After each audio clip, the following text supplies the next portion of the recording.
capítulo 16, nós vamos ler 2 versos. E essa é uma passagem muito conhecida e pouco abordada sob a perspectiva da família. Então, eu peço que vocês me acompanhem com calma, que vocês vão entender o mistério que Deus tem para nós. Amém? Amém. Toda a glória a Ele. Queridos, capítulo 16, no verso 30 e 31. Só 2 versos. Quem encontrou, diga amém. Amém. Vamos juntos. E pedindo luz, saltou dentro e todo trêmulo se prostrou ante Paulo e Silas.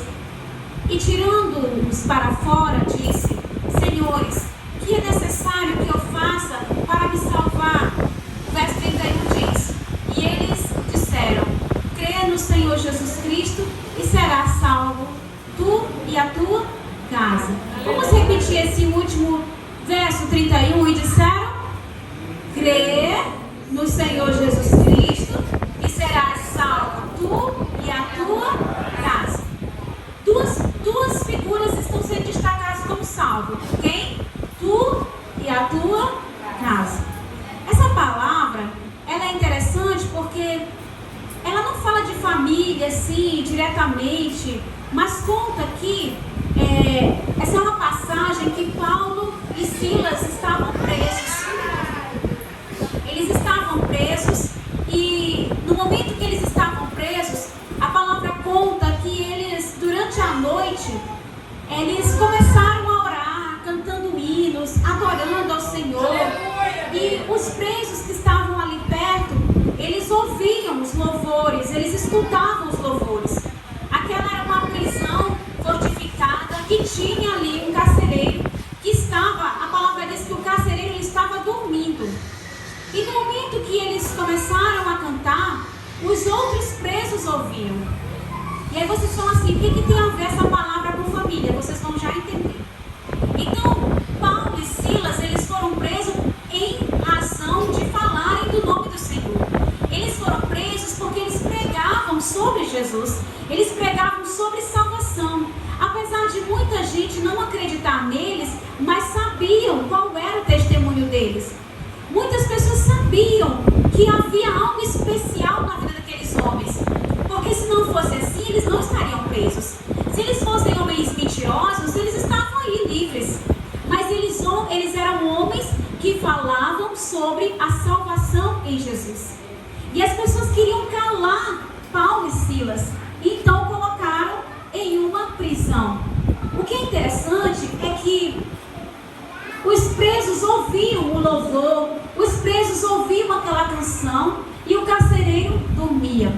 Mas o que é mais interessante é que no verso 26 diz que de repente sobreveio um tão grande terremoto que os alicerces do cárcere se moveram e logo se abriram todas as portas e foram soltos todos das prisões.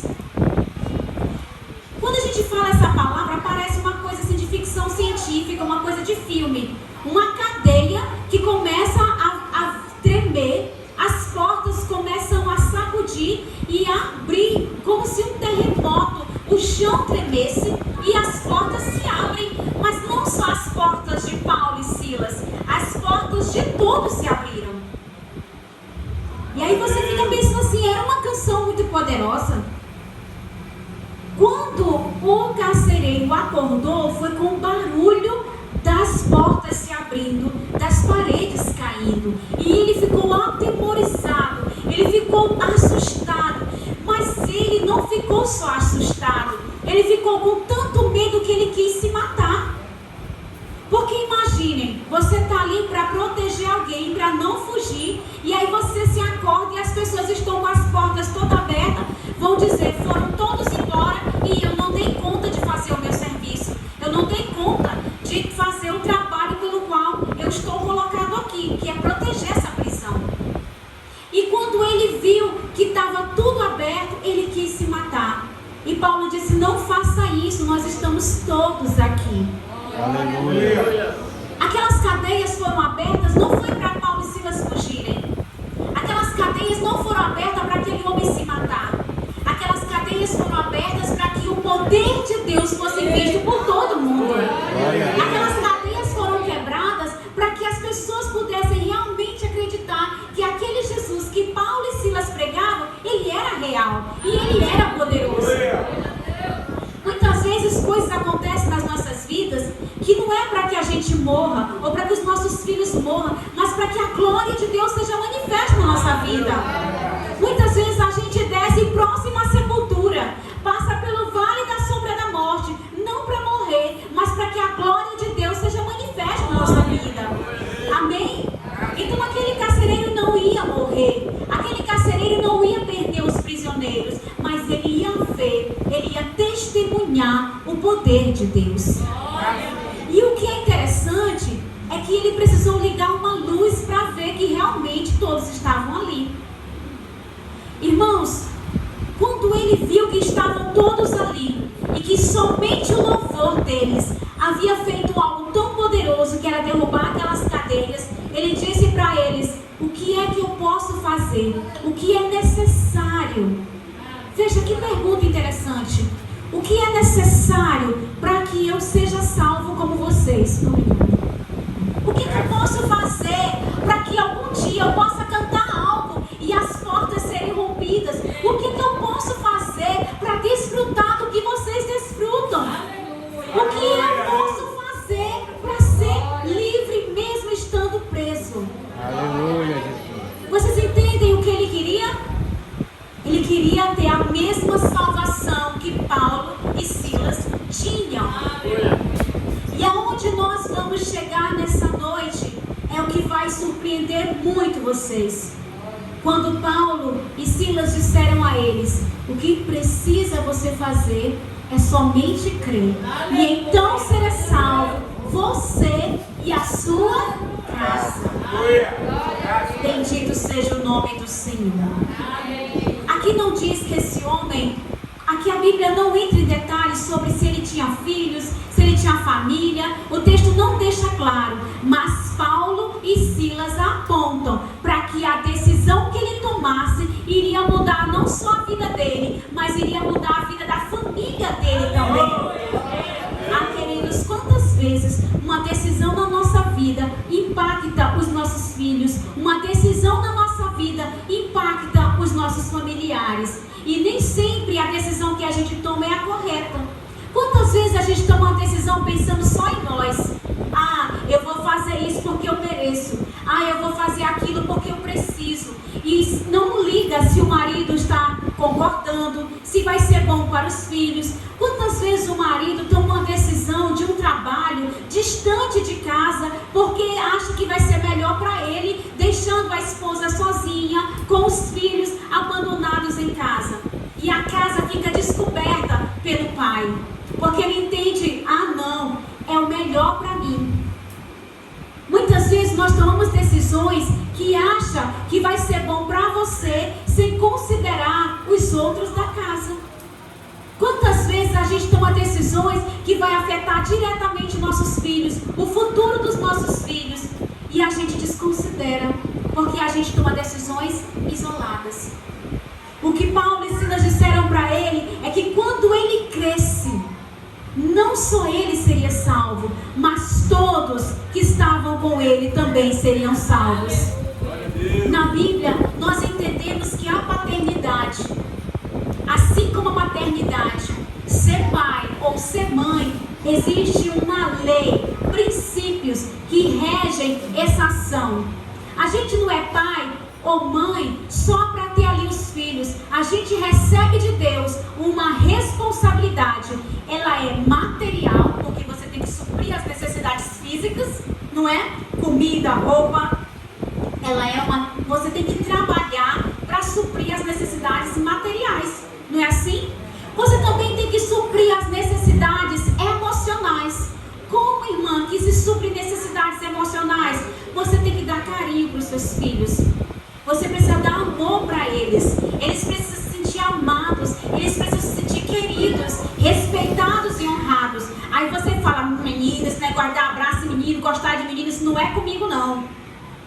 Eu já vi muitos homens que não dão um abraço no filho porque dizem que são o pai. Pai não faz esse tipo de coisa, não beija menino, não beija menina, não abraça, porque é macho. É verdade, parece engraçado, mas há um comportamento masculino que não abraça, que não faz um carinho no filho porque diz que não precisa daquilo. Mas a gente sabe que nós, como seres humanos, nós precisamos de carinho e de amor, não é verdade? Amém? Amém. Mas mais do que a provisão física e material, a provisão emocional, nós também temos que ter provisão espiritual. O pai precisa entender que sobre ele cai a responsabilidade de educar espiritualmente seus filhos.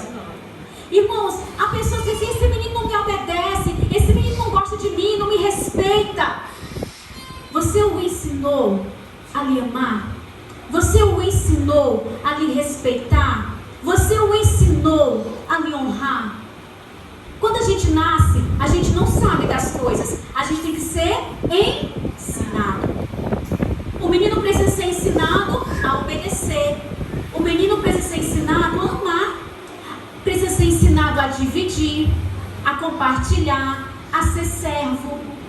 Tem crianças que de pequeno já fazem isso, já ama, mas ele não recebe o amor de volta, ele vai se tornando fechado, obscuro e distante. Muitas crianças são muito amorosas quando pequenas, mas quando ela vai crescendo, ela vai perdendo esse carinho. Quantos de vocês, irmãos, eram tão bonitinhos, pequenininhos, eram bebês lindos, eram amados pelo paizinho de vocês? Mas quando vocês foram crescendo, vocês foram deixando esse carinho, vocês foram deixando de abraçar e de demonstrar amor, porque você entendeu que você era o homem da casa, e como homem da casa, você tinha que se comportar como o homem da casa. Vocês estão entendendo o que eu estou dizendo? Diga amém. E há muitas mulheres que são muito carinhosas, mas porque os maridos são esse homem da casa, elas também se tornam, às vezes, frias com relação ao amor, a demonstração de carinho, a demonstração de atenção. Há maridos e esposas que param de se beijar, de se abraçar, de beijar os filhos. Ah, o menino está com cangote duro, eu não vou beijar esse menino, nem alcanço. Meu filho Nicolas é bem maior do que eu tenho que dizer: baixa aqui, filho, para te dar um beijo, querido, porque ele é muito alto. Eu já vi pessoas em que não há mais esse tipo de demonstração de carinho, porque o filho está alto demais, ou porque está grande demais, ou porque está ocupado demais, ou porque está longe demais. E a gente vai parando de demonstrar o nosso carinho. Então a Bíblia, ela apresenta três coisas, três princípios que os pais devem fazer. Os pais, eles têm que ter um casamento que seja condizente com os padrões de Deus. Aí você pensa assim: mãe, nós estamos falando de família. A família nasce com o casamento. Vocês sabem, não é? A família nasce com o casamento. Então em Timóteo, em 1 Timóteo, o apóstolo Paulo dá instruções a Timóteo. Se você quiser abrir sua Bíblia, em 1 Timóteo, no capítulo 3 e no verso 4, diz assim: 1 Timóteo, capítulo 3, no verso 4, diz assim: o apóstolo Paulo, ele dá aqui instruções para Timóteo como deve ser o caráter de um homem para ser o dono de uma casa, o homem responsável por uma casa. Ele diz que o homem tem que ser, que governe bem a sua própria casa, tendo seus filhos em sujeição, com toda a modéstia, porque se alguém não sabe governar a sua própria casa, como é que pode cuidar das coisas de Deus? Não neófito, para que, ensoberbecendo-se, não caia em condenação do diabo. Que tenha um bom testemunho fora de casa, e que as pessoas olhem para ele e o admirem. Então o homem, quando ele se casa, ele precisa ser um provedor, mas ele precisa também cuidar daqueles que estão sob sua tutela. Ele precisa governar bem sua casa, ele precisa se relacionar bem com a sua esposa. Ele precisa testemunhar de um amor genuíno e sincero. Porque, irmãos, nós aprendemos pelo exemplo. Pode a pessoa dizer assim, não bebe cachaça, mas se ele beber, ele vai dizer assim, sei. Ou não fuma, e ele fuma. O filho vai dizer, tá bom. Qual é a moral que esse pai vai ter para educar? Vocês sabiam que nós aprendemos repetindo? Quando a gente quer aprender alguma coisa, a gente ouve, observa e depois a gente repete. Não é assim? Quando a gente quer aprender a fazer uma comida, a gente tem que, para testar se a gente aprendeu, a gente tem que fazer o quê? Repetir. Então, se eu consigo repetir igualzinha, significa que eu aprendi. Do mesmo jeito são os nossos filhos. Eles aprendem repetindo a nossa prática. Um casal amoroso vai gerar filhos que vão repetir aquele comportamento quando eles se casarem. Uma esposa submissa, prudente, zelosa, ética e respeitadora, ela vai imprimir nas filhas o mesmo comportamento. Uma mulher maldizente, faladeira, murmuradora, ela vai reproduzir isso nos filhos. Vocês compreendem o que eu estou dizendo? Que quando nós temos um relacionamento de acordo com os padrões bíblicos dentro da nossa casa, isso vai reproduzir nos nossos filhos. Quando eu estava preparando essa palavra, sempre quando eu vou ministrar, eu costumo apresentar primeiro lá em casa. Então eu mostro para o meu marido primeiro, às vezes quando eu uso slides, eu mostro o data show logo para eles, e aí eu pergunto se eles estão entendendo. E quando eu estava preparando essa parte, eu falando sobre os filhos reproduzirem, o Nicolas disse, eu quero ouvir porque eu vou ter filhos e eu quero saber como cuidar dos meus filhos. Então, querendo ou não, eles vão nos reproduzir, tanto para o melhor, quanto para o nosso pior. Quantos de nós acaba tendo um comportamento violento dentro de casa, com palavras agressivas, com palavras ofensivas, porque foi o que a gente ouviu, porque foi como a gente foi criado, porque era como o nosso pai nos tratava, era como a nossa mãe nos tratava. Hora por outra a gente está dizendo, menino, tu não vai ser nada nunca, porque a gente ouviu aquilo. Então a gente projeta, a gente joga para os nossos filhos exatamente aquilo que a gente ouviu, esquecendo que essas palavras que a gente lança são palavras amaldiçoadoras. São palavras que vão colocar os nossos filhos em um futuro de maldição. Então toda prática ruim que nós vivemos no passado, ela tem que ser rompida e quebrada em mim. Toda prática de ofensa, de maldizer, de palavras ruins e ofensivas, elas precisam acabar em mim, porque a minha geração, que começa nos meus filhos, tem que ser uma geração sarada. E quem é responsável por essa cura sou eu como mãe, você como pai. E quando a gente não entende que começa em nós, que a gente só diz, eu não entendo por que esse menino é agressivo, eu não entendo por que esse menino bate a porta, eu não entendo por que ele não me obedece, ele não come na mesa, por que ele não faz isso? Porque ele não está aprendendo isso. Não adianta você culpar a criança se é você que é o adulto no relacionamento. Não adianta você culpar se você perdeu aquela chance de educar. Mas o Senhor nos trouxe aqui hoje para nos lembrar que não é tarde demais, que o momento é agora. Nunca é tarde demais para ser curado, não é tarde demais para ser restaurado, não é tarde demais para a salvação chegar à sua casa. Porque o que o apóstolo Paulo disse para aquele homem foi, se você crê. Ele não disse se seu filho crê, se seu marido crê, se sua esposa crê. Ele disse que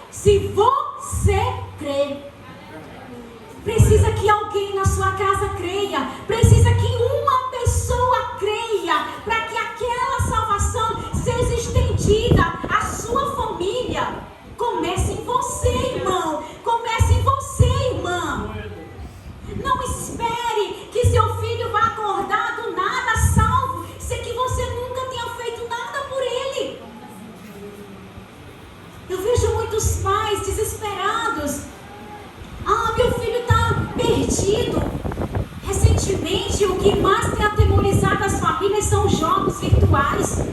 Muitos pais ficam desesperados com os filhos perdidos dentro de casa. Você sabia que os filhos estão mortos dentro de casa? Perdidos dentro de casa. E o pai não sabe como lidar. O pai não sabe como fazer. E aí o pai só fica brincando. Eu vou te jogar fora dessa casa, eu não sei o que eu vou fazer contigo. O que o apóstolo Paulo diria? Se você crer, será salvo você e a sua casa. Volte os seus olhos para o Senhor. Volte os seus olhos para o Senhor. Creia no Senhor de todo o seu coração. Creia no Senhor de todo o seu coração. E não importa quantos anos tem o seu filho, sua filha. Não importa o que tem tirado ele da presença do Senhor. Se você crer, o milagre vai acontecer. Bendito seja o nome do Senhor. Então o apóstolo Paulo diz que os relacionamentos amorosos entre a mãe e o pai demonstram uma forma prática que o filho vai se tornar um marido e as mulheres vão se tornar boas esposas. Todo mundo sabe de um ditado que diz: se você quer se casar com um homem, veja como ele se comporta com os pais. É ou não é? Se o filho é abusivo com a mãe, abusivo com o pai, ele vai ser um anjo com você? Não será. Você não é mais importante do que a mãe dele. E se ele não trata bem a mãe dele, eu sinto muito em dizer, ele não vai lhe tratar bem. Entendem o que eu estou dizendo? O jeito que você se comporta dentro da sua casa com o seu marido vai determinar a forma como seus filhos se comportarão quando se casarem. Amém? Outra coisa, os pais são responsáveis por ensinar as verdades eternas e espirituais para os filhos. Não é a igreja, não é a escola, somos nós. Somos nós. Eu sempre falo isso. Uma vez eu estava na pré-escola, eu era professora da pré-escola, e uma mãe chegou com uma criança de 4 anos e disse: professora, eu não aguento mais. Professora, você está aí, eu livre, faça o que você quiser, porque esse menino aqui eu não aguento mais. Ele tinha 4 anos de idade. 4 anos de idade. E ela já não aguentava mais o menino. Queria que a escola resolvesse aquele problema. Recentemente eu estava dando uma aula para o superior, falando sobre aborto, e algumas alunas disseram assim: professora, a culpa é da escola, professora. A escola tem que fazer campanha para essas meninas não ficarem abortando. E onde a família fica nisso, meus queridos? Eu preciso que a escola fale sobre o aborto para os meus filhos? Ou eu tenho que falar? Se eu, como mãe, não ensino as verdades eternas, eu vou esperar que a escola fale? E se ele não for para a escola bíblica? Quantas vezes a gente diz: menino, vai para a escola bíblica, eu vou fazer aqui o almoço, vai lá estudar. E quem disse que ele vai? E quem sabe se ele chegou na escola bíblica? Eu fico jogando sobre outra pessoa, sobre uma instituição, a responsabilidade que é minha, o dever que é meu. Em Deuteronômio, no capítulo 6, no verso 4 e 9, Moisés coloca ali a lei que o pai precisa sentar com o filho e instruir. Irmãos, não é fácil. A gente trabalha muito, é correria demais. E dizer assim: vem cá, querido, vamos sentar bem aqui, vamos ler a Bíblia, vamos estudar. É tanta coisa interessante na TV, é tanta coisa interessante no celular, é tanta coisa interessante no computador, que a gente mesmo fica disperso. E a gente se perde a ponto de dizer assim: vem cá, vamos sentar, vamos ler. Irmãos, essa é a nossa responsabilidade. É nossa responsabilidade. Eu não preciso que um missionário lá da África venha aqui evangelizar meu filho. Eu não preciso que alguém na igreja diga: não vai para o carnaval. Eu não preciso que o pastor ou o irmão Neto pregue aqui para que o menino, se eu estou dentro de casa todos os dias, todas as horas, essa é minha responsabilidade. E eu tenho que dizer com todo o meu amor: nós seremos cobrados por isso. Nós seremos cobrados por isso. E a terceira coisa: os pais devem conduzir os filhos no caminho do Senhor através de uma disciplina amorosa e coerente. Em Provérbios 13, 24, nós vimos Salomão falando sobre a correção. A correção. Ah, não pode bater no menino porque o menino, ele, hoje em dia o conceito tutelar vai atrás da gente, não pode bater na criança, não pode botar de castigo porque senão vai ferir os direitos da infância e da adolescência. Hoje ninguém pode mais corrigir ninguém.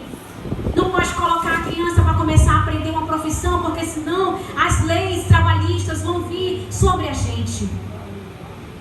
Mas o que o Senhor diz é que nós precisamos corrigir sim, com amor e disciplina. Se o nosso filho grita com a gente uma vez e a gente fica ali só chorando, por que tu tá gritando comigo? Por que tu é só tua mãe? Como assim? A gente não tem que bater boca com o filho. A gente tem que dizer para ele quem é a autoridade. Não com autoritarismo. Eu vou te matar, eu vou quebrar tua cara. Isso não é autoridade. Se você eleva a sua voz e começa a bater boca, isso não é autoridade. Entendam isso. A autoridade é quando você fala em um tom. Entendam, irmãos? É quando você fala em um tom, sem se alterar, sem se desesperar. Você pode até chorar lá escondido. Você pode até chorar para o Senhor. Meu Deus, meu filho fez isso. Chore sozinho. Não chore na frente. E volte e diga, você não vai, eu não permito e eu sou seu pai. A seu não tem que ser ouvido e atendido. O seu sim tem que ser ouvido e atendido. E há de ter um alinhamento entre você e a sua esposa. Ah, o papai deixou e a mamãe não deixou. Como assim? Vocês são um só. Como é que a perna vai para um lado e a outra vai para o outro? É preciso que haja um consenso. Se é uma decisão séria, se reúna primeiro com seu marido, então depois decida juntos. Mas decidam em unidade, para que haja autoridade, para que a palavra seja uma só. A Bíblia diz que a palavra do crente é sim ou não. Amém? É preciso que haja disciplina. Gente, essa passagem, ela mostra que o carcereiro, ele queria uma coisa poderosa. O carcereiro queria salvação para ele, individualmente. Mas o que Paulo e Silas falou foi que se ele cresce, aquele poder que estava sobre ele seria estendido sobre todos. Eu sei que aqui existem muitas famílias abençoadas e a prova disso é que você está aqui hoje. E eu sei que muitas pessoas veem o poder de Deus na sua família. Muitas pessoas glorificam o nome do Senhor quando veem seus filhos passando, quando veem você e seu marido na rua, quando veem você se relacionando, porque isso glorifica o nome do Senhor. E nós, mesmo sem percebermos, levamos muitas vidas ao Senhor. Mas se houver aqui alguma família nessa noite que precisa dessa salvação, se existir aqui alguma família nessa noite que carece, que essa salvação seja estendida a todos na sua casa, eu quero dizer que depende de você nessa noite. Porque se você crer, se você decidir crer, quando a gente crê, nós agradamos o Senhor e Ele move os céus em nosso favor. Há pessoas no mundo, em várias religiões, fazendo sacrifícios tolos, carregando, se cortando, fazendo sacrifícios, fazendo rituais para chamar a atenção de Deus, para chamar a atenção de uma entidade. Mas nós, na Bíblia, aprendemos que existe somente uma chave pequena que move o coração de Deus. E sabe que chave pequenininha é essa? É a nossa fé. A fé, ela é o firme fundamento nas coisas que a gente espera em Deus. E ela move os céus em nosso favor. Então nós precisamos nos apoderar dessa fé. E quando eu cheguei aqui hoje, eu estava orando e me lembrando de quão difícil tem sido esse tempo. Pandemia, tanta coisa de calamidade, de saúde, agora de guerra. E as pessoas começam a ficar com a sua fé tão abalada. As pessoas começam a ficar pensando, por que Deus deixa isso? Por que Deus permite isso? Por que isso? Por dizer que o nosso Deus é o mesmo. Com pandemia ou sem pandemia, Ele não muda. Com guerra ou sem guerra, Ele não muda. E Ele só precisa que você creia. Porque aquele que crê, a palavra diz que podem cair 1000 ao seu lado e 10.000 à sua direita. E a palavra confirma que você não será abalado, não será atingido. O inimigo pode até tentar contra a sua vida, mas ele não pode tirar a sua salvação. Então eu quero que você entenda que o que o apóstolo Paulo apresentou para aquele homem foi a fé. E ele disse que se você crê, tudo é possível ao que crê. Tudo é possível. Tudo é possível. Tudo é possível. A decisão dos pais vai sempre implicar na família. A decisão do pai, a decisão da mãe vai implicar nos filhos. Há casais que dizem assim: eu não amo mais. Eu não consigo mais, vou separar. É fácil divorciar hoje. E os traumas que os filhos terão. E como os filhos vão sofrer. Quantos filhos têm sofrido? Filhos de pais separados, divorciados. Tem sido um tempo de muita dor, irmãos. Porque hoje em dia as famílias não se sustentam mais. Eles não querem crer. Eles não querem entregar sua vida para o Senhor. Uma família salva, ela reflete o amor de Deus para o mundo. E eu oro a Deus que nessa noite você receba essa palavra. Você acolha essa palavra no seu coração. Porque se você crê, basta que só você creia. E toda a sua casa seja salva. Amém? Eu quero convidar você a se colocar de pé. Essa é uma noite de celebração. Nós vamos fazer uma oração por todos vocês que estão aqui, por todas as famílias. E eu quero pedir para você que você faça essa oração individual. Independente de quem esteja do seu lado, se sua esposa está aqui, se seu marido está aqui, se seus filhos estão aqui, eu quero que você ore ao Senhor. Que você faça essa oração individual. Que você fale ao Senhor que você quer crer. A Bíblia diz que se você não crer, peça a Deus fé, que Ele dá. Se tem alguma coisa que te impede de crer, se tem alguma coisa que te impede de ter fé, peça ao Senhor que Ele vai dar para você. Amém? Feche os seus olhos comigo nessa noite. Senhor, nosso Deus e nosso Pai. Meu Deus, nessa noite nós estamos aqui, Jesus, num culto em que as famílias se reúnem para entrar na Tua presença. Senhor, nessa noite nós aprendemos que às vezes nós estamos focando os nossos olhos apenas na ação do poder, apenas no derramar do poder do Senhor. Mas nós precisamos de algo muito maior. Nós precisamos de fé, Senhor. Nós precisamos crer, Jesus, porque nós precisamos que a nossa casa seja salva. Nós precisamos que os nossos filhos sejam salvos. Nós precisamos, Senhor, que os lares sejam restaurados. Nós precisamos que a Tua cura entre em nossa casa, Senhor. Mas essa cura precisa começar no meu coração, precisa começar nos nossos corações.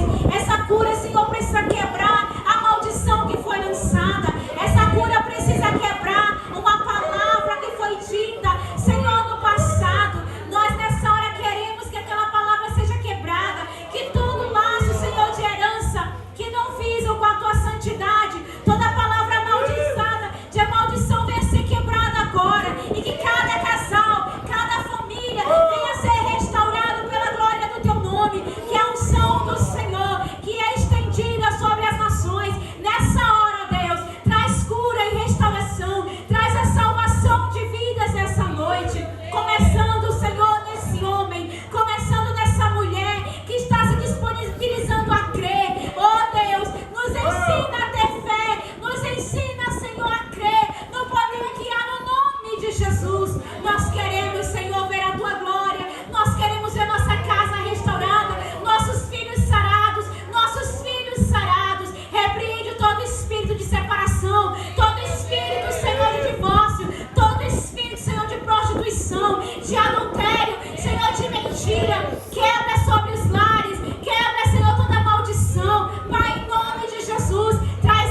Amém. Amém.